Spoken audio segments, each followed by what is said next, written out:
SVC Media. Welcome to the iGaming Daily Podcast, analysing the news from the betting and gaming industry all over the globe, supported by Optimove, the #1 CRM marketing solution for the iGaming market. Hello and welcome to the second day of Casino Beat Summit. I'm joined by Martyn, Elliott and Conor Porter. Pleasure to have you on the podcast today. How are you doing? How's your week been so far? Yeah, it's been not too bad. Funny enough, when we were not at this event in the early part of the week, it was quite cold weather. But now it's 27 degrees and we're all tucked up inside, away from the sun. So yeah, that's fantastic. Come to Malta and you get the cold weather, and you have to stay inside when it's nice and warm. But yeah, good event so far. Still very much busy here on the exhibition floor as well. As you can We've hear. got the music blaring, so hopefully you can hear us as well. And we've had some good panel sessions as well, which we'll certainly talk about on this podcast today. Yeah. Martyn, you okay? Is this music kind of reminding you of the Hacienda days? I'm not quite old. No, I am old enough to have been to Hacienda. I'm just not cool enough to have been to Hacienda, despite living in Manchester in that period. But yeah, we've had a really good week. I think the event has been excellent. The conference sessions I've been to are excellent. I mean, partly because some of the ones I've been to, I was actually taking part in. So Is that why they're so good? Yeah, absolutely. I mean, that and the genuine sort of professional experts as well, who were tolerating my somewhat basic questions at times. No, but it's been really good. Really, feedback's been positive. As always, we do the parties and the networking stuff really, really well at these events. And the only annoying thing is wearing a suit in like tropical temperatures. So. Yeah. Well, first off, we're going to tolerate you on the iGaming Daily like your panellists tolerated you. But yeah, no, I've had to change twice today just because the outfit that I wore this morning was too warm. It was too thick for this atmosphere. But yeah, we're going to talk about some panel sessions. But I think one of the key things today that I've noticed with the panel sessions that I've been on has been UK focused, and it seems to have came nicely with the UK announcement that we're going to have a general election on July the 4th. Ironically, Independence Day in America. So we're going to talk a bit about the general election, maybe how it might impact the gambling industry. We're not too in-depth because we want to hear a bit more about it as kind of time progresses. But before we do that, I forgot to announce our podcast supporter in yesterday's podcast. So I'm going to do an extra effort this time for Optimove. Optimove, you are the #1 CRM marketing solution in the iGaming market, but most of all, you are the #1 company in my heart. So I apologise for not including you yesterday. But there you are. And for the listeners out there, their offer for Optimove, the first free month, is still available. Please go to optimove.com/SBC. I will leave a link in the description below just in case you put .co.uk.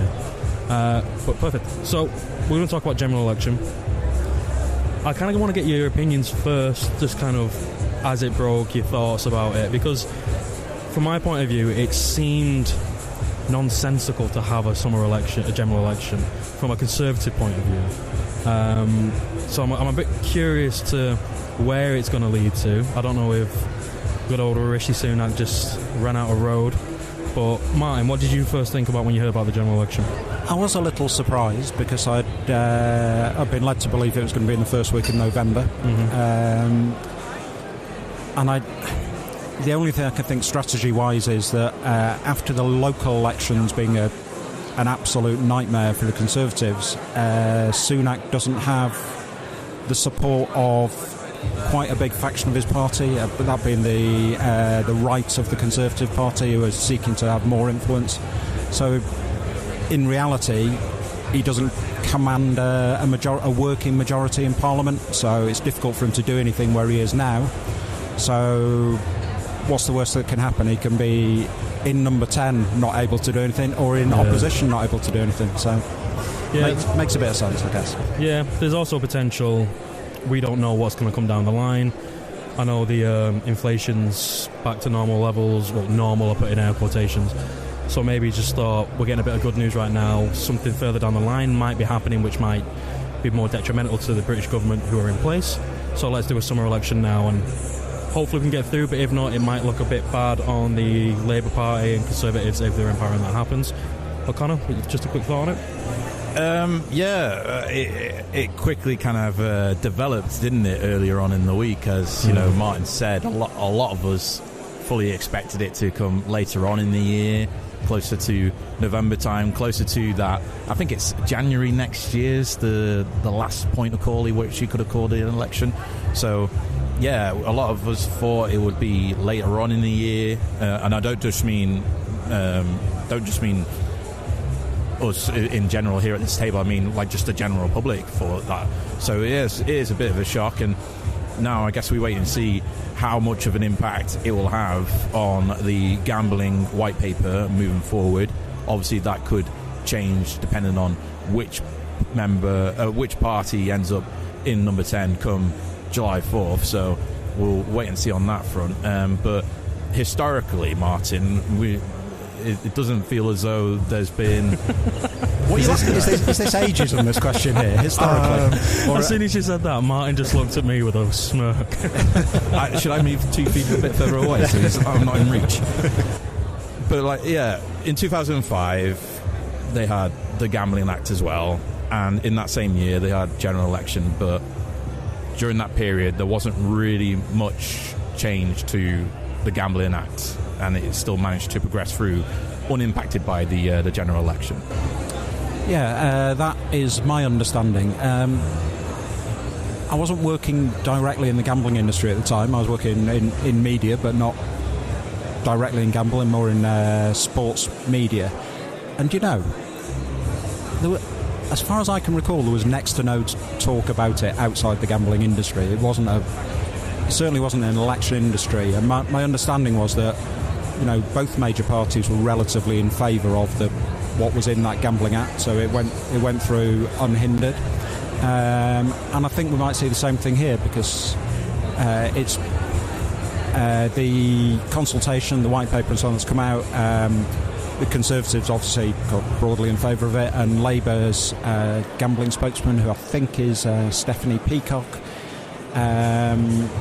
she's sort of indicated they are broadly in favour of the proposals and so on. So consultations, I think, should carry on going as they are, and then we're likely to see, when we finally get to the legislation bit of it, after however many years it's been, we'll look pretty much unchanged, I think. It could be as well, it could be a bit too early to call to say whether or not any changes could happen, because we may get a situation where the government might look to potentially put it on a standstill until the whole election's sorted out, and then make an announcement as to what to do from that point on. Especially, we've still got these consultations going forward. It still feels as though that they are going to continue on from the DCMS and the UKGC.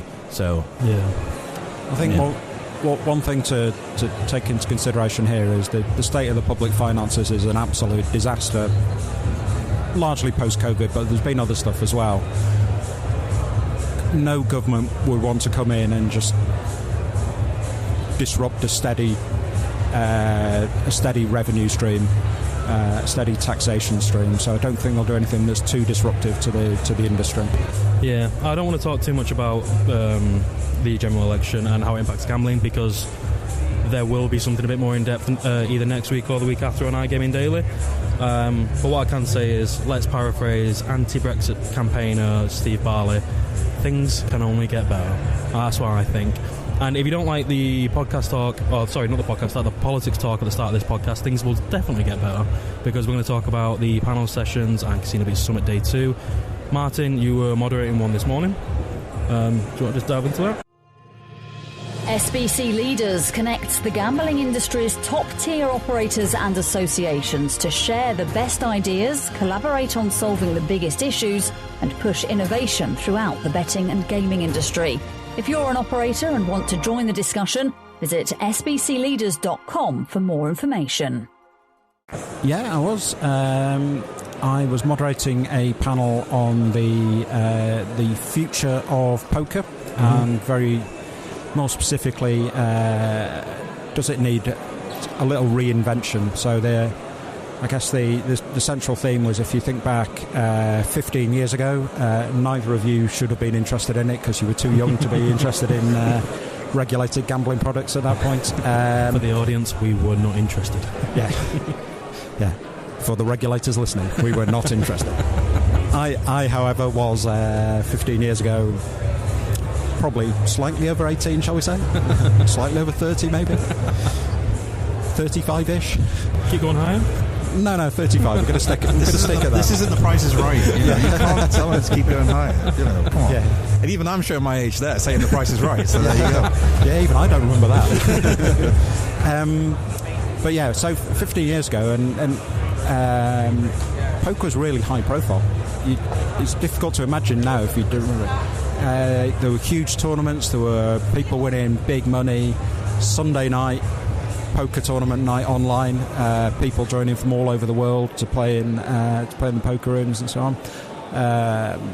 You had people like Phil Ivey, Daniel Negreanu were stars. Mm-hmm. And who's the world's top poker player today? Don't put me in a spot like that because I don't know. No, well, neither do I. That's kind of the point. They're not as famous as they used to be. Mm-hmm. But that doesn't mean the game is not as popular as it used to be. It's just settled down into something that is a bit more for a mixture of people who make a living playing poker online, which seems remarkable to me that you can do it. But I actually had a professional poker player on the panel today with us who had been doing that for 15 years. And then recreational players who just see it as a wind down. It's nice. It's you might think of it as the anti-slots, in that you have to invest a lot of time into one cash game, or particularly a tournament might take a couple of hours, whereas slots, it's instant kind of gratification on there. So, but one thing, well, all the stuff around it, the promotion, the fame and so on, has changed. The game itself hasn't changed. People have tried various things like, can we speed it up a bit and so on, but there's been very little innovation. It's probably the one area of the gambling industry there where time has stood still to some extent. So yeah, a lot of chat today about whether it's possible to reinvent it, and I think we decided there's nothing wrong with the core of the game. It's a good game. It's an entertaining game. It's a strategic game. Has built-in jeopardy in every hand. It's an exciting thing to play. But the panel, who had Amit Berkovic from 888, who's their sort of head of poker, and then a guy called Tali Batalo, who works here at Casino Malta, organising their poker events. Peter Jesko, who's the professional poker player who now works for Casino Guru, and Ivan Shimalov, who works for the poker platform supplier EvenBet. I think we reached the conclusion that don't reinvent the game, but there are some things you can do. There are some things you can tweak to tackle the big issue which you've got. When you go and play, you sign up for a poker platform, you go on and play, you might be playing one of the best players in the world who's going to take your bankroll really quickly the first time you play. So what's the incentive to go back if you lose all your money in 5 minutes? There's none. So they're very aware of that, and they're very aware that they need to perhaps look at things like gamification and a bit more socialising. The things they talk about in casinos, really. Yeah, that was the immediate things that were jumping to my mind were about gamification, essentially just teaching players essentially what to do at a poker table, what are the best hands and things like that, because that's the best way to not only just acquire new customers but also to retain them, to show them that you do take care of them and help them educate the game and enjoy the game as well. But like other things that sprung to my mind as well is obviously for like land-based poker it's a bit different, because obviously casinos can have like rewards cards and you can do whatnot, whether you're staying at a resort you can benefit from that, or food and beverage and all that stuff. But online I suppose is a little bit different, and maybe they have to like pursue like IPs to like maybe draw that kind of customer in that may be interested in that, or potentially look to incorporate like a mini game into the actual Yeah, there was an interesting point in the John Romero keynote. Conor, I don't know if you remember it. Yes, I do remember it, yeah. He talked about a game called, I believe, Belletro, is that? I think that's how you pronounce it. It was released 3 months ago, and it's had huge success on platforms like Steam. But it essentially is playing poker, but just in a new kind of, let's say, youthful and kind of exuberant way, where you play poker, but then you have these mini games that kind of come into it, and it's different on the eyes, because normally it's just a case of you've got your poker table, you've got your cards that get you decked, and the cards that you get as well. This has kind of changed it, so it's just, it has themes, it has these instant kind of like games that you can go into and you can win. So I think that's kind of an interesting way to kind of look at poker. So that's interesting. They are already looking at things like side games, quicker games. Can you have slots played alongside a casino game to keep people occupied? But the inherent problem they've got is every time you tweak all these things and you make the graphics look different and so on, is you risk alienating your core player, your long-term player who's been playing 20 years and is maybe the big source of your revenue coming in.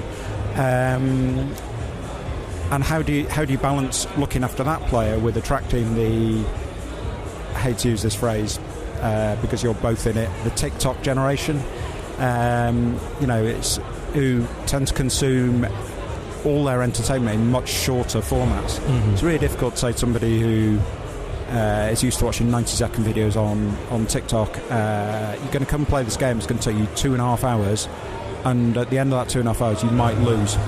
See, I think you're kind of talking to the wrong people there, because me and Conor, we play games quite a lot, and we kind of indulge ourselves in long-form gaming entertainment. Yeah, I was going to say, like, I love games like God of War, which take about 50 hours to complete. But so how dare you put us in that category, Martyn? How dare you? I forgot you were that geeky. I get what you mean with instant gratification in a game like poker. If you watch the World Series on TV, they go on for hours and hours and hours, and I get what you mean. Like, the younger generation wants something that's a bit more instantaneous.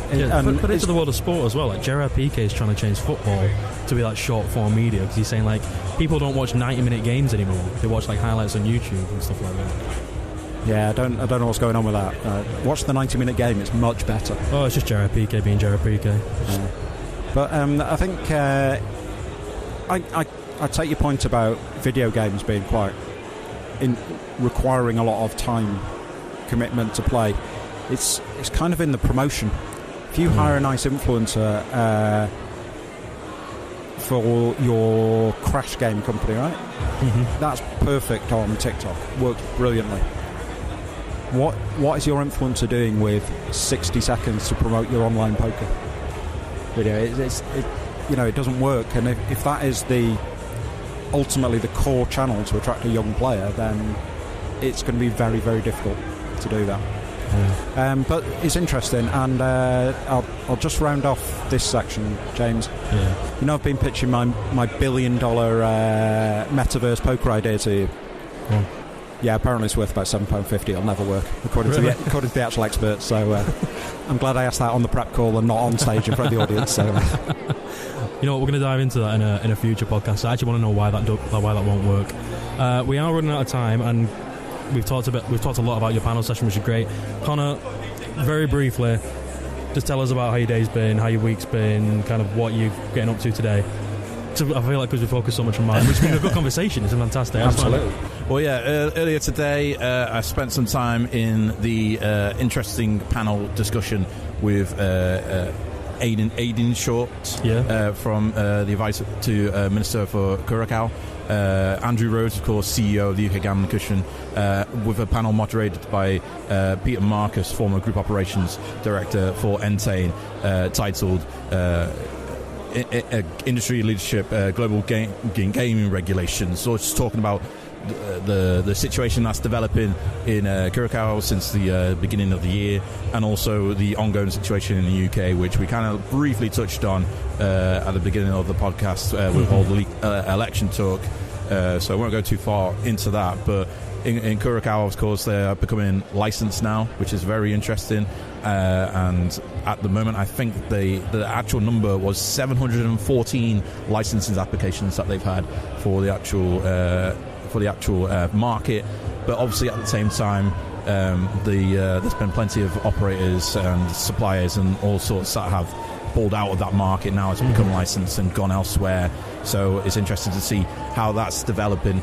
I believe Ted might be covering that on SBC News if readers want to, listeners want to have a read of that and check it out. And hopefully I'll be able to publish something in time for tomorrow on Casino Beats 2 as well. Perfect. If I can't get the link on today's description, I'll put it on tomorrow for the listeners. But we are going to wrap up. But before we do, Martyn gave me a question: who's the number one poker player in the world? I don't know it. I do know that I think I know that SBC America's editor Jessica Wellman will definitely know it. So the listeners out there, if you want to put a comment on the LinkedIn page of who it is before Jessica Wellman gets there, please do. Apart from that, shall we round off the day? Shall we enjoy the conference a bit more and then maybe get a drink later? I've just read it's 741. I can't remember the number that I put, but over 700 is pretty impressive for Curacao. Yeah. Okay. I was wrapping up there. You did bounce back. Yeah, he'd gone to the bit where we were going for a drink. Well, apologies. All right, let's wrap up before Conor comes up with more facts. Okay, thank you for listening. Make sure you tune in tomorrow for more iGaming Daily. Let's go get a drink. Thank you for listening to today's iGaming Daily podcast, supported by Optimove, the #1 CRM marketing solution for the iGaming market. If you want to find out more about some of the subjects raised today, feel free to explore any of the sites in the SBC News network or check out the latest edition of the SBC Leaders magazine. Happy reading.